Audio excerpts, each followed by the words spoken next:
नमस्कार दोस्तों, मैं नगीना शर्मा बोकारो से happy life with Bokaro garden में आप सभी का तहे दिल से स्वागत करती हूँ। दोस्तों, आपके सामने मैं आज आंवला का पौधा रखी हूँ। आंवला के पौधा की क्या मान्यता है और कैसे ये आपका भाग्य बदल सकता है, इसी चीज पर आज मैं आपसे चर्चा करूंगी। अक्षय नवमी के दिन आप इसके आंवला के पेड़ के नीचे बैठकर भोजन बनाकर अगर खाते हो तो सुख सौभाग्य, घर में पॉजिटिविटी, संतान सुख और धन धान्य की कोई कमी नहीं रह जाती है। अक्षय नवमी के दिन अगर ब्राह्मण को दिया गया दान हो या फिर जो कुछ भी आप करते हो, आंवला की पूजा करते हो, तो सुनते हैं कि एक जन्म नहीं कई जन्मों तक वो आपका जमा रहता है। इस तरह की मान्यता है। दोस्तों, आंवला का पेड़ लगाना और इसकी सेवा करना राज सूर्य यज्ञ करने के बराबर इसका फल होता है।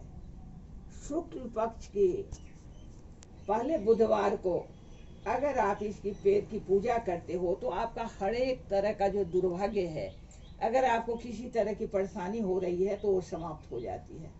इसी तरह बुध और शुक्र को ग्रह को सही करने के लिए भी आंवला का हम लोग पूजन करते हैं। दोस्तों, कहा तो जाता है कि बड़ा वृक्ष को अपने घर में नहीं लगाना चाहिए, लेकिन आंवला इससे अलग है क्योंकि आंवला की कुछ मान्यताएं ही अलग होती है।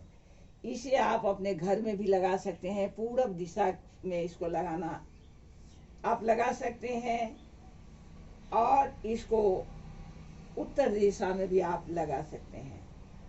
दोस्तों, जिस बच्चे को पढ़ने में मन न लगता हो, पढ़ने की इच्छा न रहती हो या पढ़ाई ठीक से नहीं हो रहा हो, नंबर अच्छे नहीं आते हो, सफलता नहीं मिलती हो, वो आंवला का पत्ता और इमली का पत्ता को पीले कपड़े में बांधकर उसके अध्ययन कक्ष में अगर रख दिया जाए तो बच्चे को पढ़ने में मन लगता है और उसके परीक्षा फल भी अच्छे आने लगते हैं।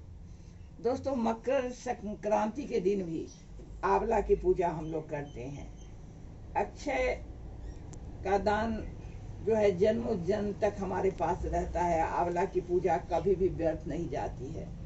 दोस्तों, जिस तरह से तुलसी विवाह एक विवाह इस तरह का करने वाले लोगों को कहते हैं बेटी के विवाह करने का, बेटी दान करने का फल मिलता है। उसमें लोग दूध, कपूर, धागा लपेटकर और तुलसी की शादी करते हैं तो उनके घर में संतान सुखी रहते हैं, सौभाग्यवती रहती है, स्त्रियां और पुत्र वगैरह सही रहते हैं, यानी सुपुत्र होते हैं। साथ ही जिनको कोढ़ होता है, कोढ़ की बीमारी होती है, वो अगर आंवला के पेड़ के नीचे भोजन करते हैं तो उनका कोढ़ भी दूर हो जाता है।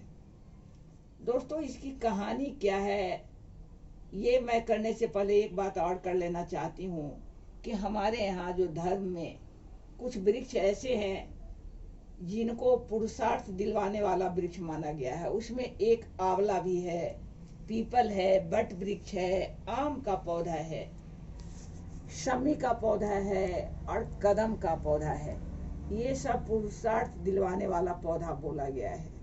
दोस्तों, इसकी एक कहानी मुझे याद आ रही है, वो मैं सोचती हूँ आपको बता दूं कि ये जो माँ लक्ष्मी एक बार धरती पर भ्रमण करने आई, भ्रमण करते करते जब वो गुजर रही थी तो उनके मन में इच्छा जागृत हुई कि कोई ऐसा वृक्ष हो, कोई ऐसी चीज हो जिसकी पूजा करने से शिव की और विष्णु की दोनों की पूजा हो जाए।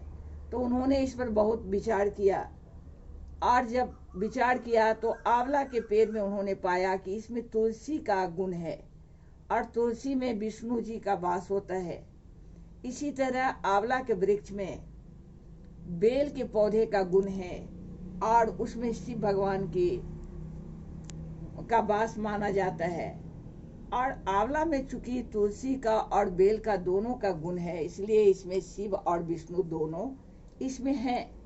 ऐसा मानकर उन्होंने कार्तिक शुक्ल नवमी तिथि को पूजा की। आंवला के पेड़ के नीचे बैठकर उन्होंने भोजन बनाया और उस भोजन को खाने के लिए विष्णु और शिव आ गए उन लोगों ने भोजन किया और बाद में माँ लक्ष्मी ने भी भोजन किया। और उस दिन से फिर लोग क्या किए कि कार्तिक शुक्ल नवमी के दिन आंवला के पेड़ के नीचे रात्रि में भोजन बनाते हैं, अपने सपरिवार खाते हैं, और ब्राह्मण को अगर जिमा पाते हैं तो ये और भी अच्छा होता है।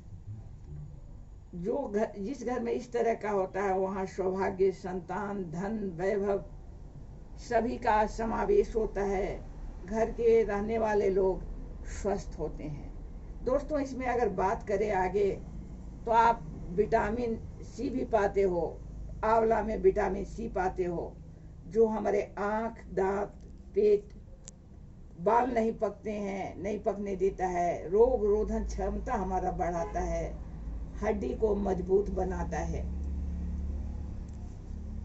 तो दोस्तों, अगर संभव हो तो आंवला के पेड़ के नीचे भोजन करें, खुद भी करें, ब्राह्मण को करवाएं, दान दक्षिणा दें। और यदि आपको संभव नहीं है तो आप ऐसा करें कि आप उस दिन आंवला का जरूर भोजन में अपना उपयोग करें। इससे भी आपके घर में सुख आएंगे, संतान स्वस्थ रहेंगे, धन धान्य वैभव की कमी नहीं रहेगी। तो दोस्तों, इतनी जानकारी जो मेरे पास थी मैंने आपसे शेयर की है, और इसी के साथ मैं चलती हूँ। अगली वीडियो में फिर मुलाकात होगी। तब तक के लिए आप सबों को नमस्कार, आदाब, सत श्री अकाल, और मेरे बच्चों को मेरा बहुत बहुत प्यार।